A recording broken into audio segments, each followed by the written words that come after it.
The birth of Hulkamania. From wrestling match to worldwide movement. New York City, 1980. The lights of Madison Square Garden shimmered like a dream. Fans packed the seats shoulder to shoulder, the air charged with something electric. Backstage, Terry "Hulk Hogan" Bollea paced in silence. His hands were taped, his bandana tight, his breath slow. But inside, a storm. This is it, he thought. This is where the world meets me. The match was against Andre the Giant, a man who needed no introduction. Andre was a towering legend. Most newcomers didn't stand a chance. But Hogan wasn't most. He stepped through the curtain to a rumble. Not quite a roar yet, not yet, but the crowd was curious. They sensed something. And then the match began. David versus Goliath, but both were giants. Andre toyed with Hogan at first, slamming him, chopping him across the chest with those monstrous hands. But Hogan rose. Again. And again. The crowd started to murmur. By the third comeback, they weren't murmuring.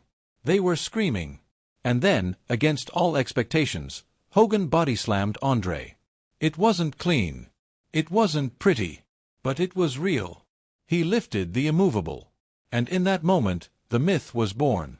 Hulkamania is running wild. The crowd didn't have a name for it yet. But within days, newspapers ran headlines. Who is Hulk Hogan? Wrestling's new hero body-slams giant. Hulkamania explodes in NYC. Merchandise sold out. Interviews followed. Late-night shows called. Fans were chanting before he even walked out. Hulk Hogan wasn't just a wrestler anymore. He was a movement. The message behind the madness. What made Hulkamania special wasn't just the muscles, or the leg drops, or the neon yellow bandanas. It was the values behind it. On the mic, Hogan spoke directly to kids. To struggling dads. To worried moms. He wasn't just selling entertainment. He was offering belief. Train hard, say your prayers, and eat your vitamins, brother. And you'll never go wrong. It was corny. It was loud. It was pure. And in a world full of uncertainty, that purity mattered. WrestleMania, the dream realized. In 1985, wrestling history was made with the first WrestleMania at Madison Square Garden. Celebrities flooded in, Mr. T, Muhammad Ali, Cyndi Lauper. But the main event was Hogan. People tuned in across the country. For many, it was their first time watching wrestling. What they saw wasn't just sport. It was theater. Emotion. Triumph. Hope. When Hogan won, standing tall in the ring, real American, blasting through the speakers, fans wept. Grown men. Kids in pajamas. Veterans in wheelchairs. He wasn't just fighting opponents anymore. He was fighting for them. The first fan letter. That night, Hogan returned to his hotel, exhausted. His back ached. His legs shook. His manager handed him a stack of fan letters. He opened one. Dear Hulk, my brother is in the hospital. He has cancer. But when we watch you wrestle, he smiles. He says you make him believe he's a hero too. Thank you. Love, Brittany, age 9. Tears rolled down his cheeks. He had won titles before. But this was the real reward. Global superstar. From that moment forward, Hulkamania was unstoppable. Saturday morning cartoons. Breakfast cereals. Action figures. Music albums. Hulk movies like Suburban Commando and No Holds Barred. He toured Japan, the UK, South America. Fans chanted in languages he didn't even speak. But the message was universal. Believe in yourself. Stand tall. Never give up. The power of the pose. And always, after the fight, came the pose. Hogan would circle the ring, hand to his ear, soaking in the cheers, pumping his fists, thanking the crowd. It wasn't ego. It was connection. He was reminding every kid in the crowd that they mattered. That they weren't alone. That strength wasn't just about size. It was about heart. The 80s were wild, full of flash, excess, and chaos. But in the middle of it all stood one man in yellow boots and a red bandana, preaching kindness, strength, and belief. Hulkamania wasn't a gimmick. It was a generation's anchor. He gave them something real. When the spotlight burns instead of shines. 1991, Los Angeles, California. The lights still blazed. The crowd still roared. But backstage, Hulk Hogan, the real Terry Bollea, sat slumped on a bench. His ribs were bruised. His knees cracked when he walked. His back hadn't stopped aching in 3 years. And now, a doctor had just told him, "You need surgery, Hulk. If you don't slow down, you won't walk by 50. But how could he stop? Wrestling wasn't just a job. It was his life. His fans depended on him. Hulkamania was everything. But his body, his spirit, was breaking. The temptation. Painkillers started as a necessity. 1 before the match. 2 after. Soon more. Just to get through the tour, he told himself. I can't let them see me weak. But weakness wasn't just physical. The media turns. The 90s were a new era. The world wanted edgy, rebellious anti-heroes, not bright, smiling icons who told you to eat vitamins. Hogan's message started to feel old. The crowds shifted. Boos crept in. Younger fans rolled their eyes. And then came the rumors. He's too political backstage. He won't let others shine. He's past his prime. Suddenly, Hulk Hogan, the man who built the modern wrestling empire, was being written off. He didn't recognize the business anymore. The personal cracks. Behind closed doors, Terry's marriage began to crumble. Years of travel, pressure, and emotional distance had worn it thin. He missed recitals, birthdays, quiet moments. He had given the world everything, and lost pieces of himself in return. He'd look in the mirror, bandana off, eyes tired. Where did Terry go? The scandals. In the late 90s and early 2000s, personal tapes were leaked. Court cases followed. Private moments were dissected on public stages. Suddenly, the man who once stood for values was painted as a contradiction. It hurt. Deeply. He felt humiliated, judged, forgotten. The media didn't see the decades of inspiration he gave. The thousands of sick kids he visited in hospitals. The tears he wiped backstage. The soldiers he encouraged overseas. They just saw a headline. Rock bottom. There was a night, alone in his Florida mansion, when Terry Bollea, not Hulk Hogan, stood at his window, staring into the black ocean. The house was silent. No fans. No chants. Just his thoughts. And in that moment, for the first time, he thought, maybe it's over. Maybe I was only meant to shine for a little while. The call that changed everything. But then, at his lowest, his phone rang. It was a teenage boy named Mikey. Make-A-Wish Foundation. He just wants to meet you, the woman on the line said. He watches your old matches every day. Says you're why he keeps fighting. Terry didn't hesitate. He flew across the country. A quiet return to purpose. When he walked into the hospital room, Mikey lit up.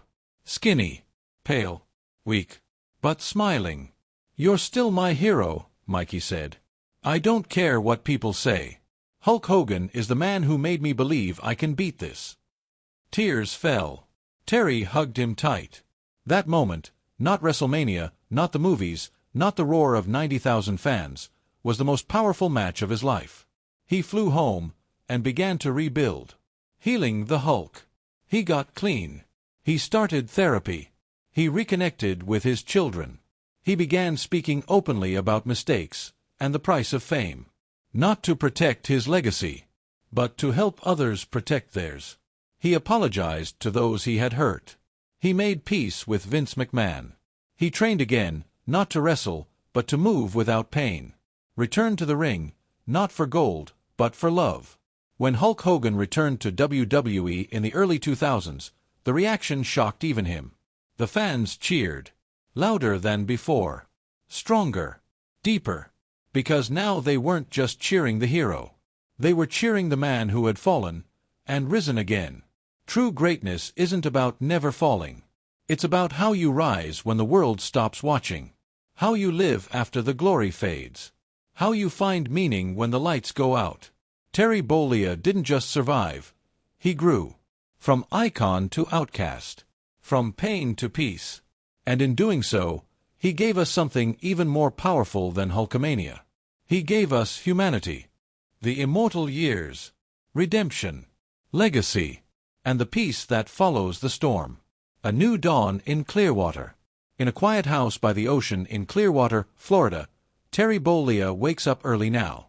No alarm clock. No ring bell. Just the gentle rhythm of the tide.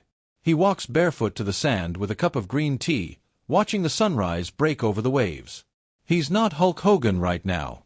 Just Terry. I used to chase noise, he says. Now I appreciate the silence. Rebuilding from the inside out. Recovery wasn't a straight line. But day by day, he took back his life. He mended broken relationships, not through grand gestures, but by showing up. He started having dinners with his son, Nick, and long walks with his daughter, Brooke. No interviews. No press. Just moments. He apologized to people he had hurt. Not because PR demanded it, but because his soul did. He told fans the truth about his pain, his addiction, his ego, and the loneliness that comes when the spotlight fades. And strangely enough, that's when people started loving him even more. Hall of Fame induction. In 2005, he returned to WWE's Hall of Fame ceremony. When his name was called, the arena erupted, thunderous, emotional, healing. He walked on stage, a little slower, but standing tall. Bandana on. Tears in his eyes. I want to thank you all, he said, voice cracking. Not for loving Hulk Hogan, but for forgiving Terry Bollea. The audience rose as one. Thousands chanting, "Thank you, Hogan. Thank you, Hogan." And in that moment, he was whole again. Legacy beyond wrestling. He didn't stop with the Hall of Fame. He opened a small wrestling school, not for future champions, but for kids with broken homes, troubled pasts, or no one to believe in them. He taught them the discipline of the ring, but also the values he once shouted from the mic. Train. Believe. Respect others. Respect yourself. Returning to the children. He quietly returned to Make-A-Wish visits, now no longer under cameras. Just him and the kids. He gave speeches at schools about redemption, mental health, and hope. He surprised fans at hospitals. He supported anti-bullying campaigns and became a beacon for those struggling with addiction and identity. He stopped performing the hero, and finally became one. A Hollywood nod. In 2029, an Oscar-winning actor approached him to create a biopic. But Hogan turned him down. "If you're gonna tell my story," he said, "tell it all, the pain, the loss, the mistakes, and how I got back up." And so they did. The movie, Immortal, debuted in theaters in 2031. It wasn't just a hit. It was a cultural healing. The final years, still running wild. In his late 70s, Hogan stayed active. He walked 5 miles every day. He did yoga. He shared morning wisdom on social media, videos titled Breakfast with Brother Hogan, where he gave life advice with a smile and a flex.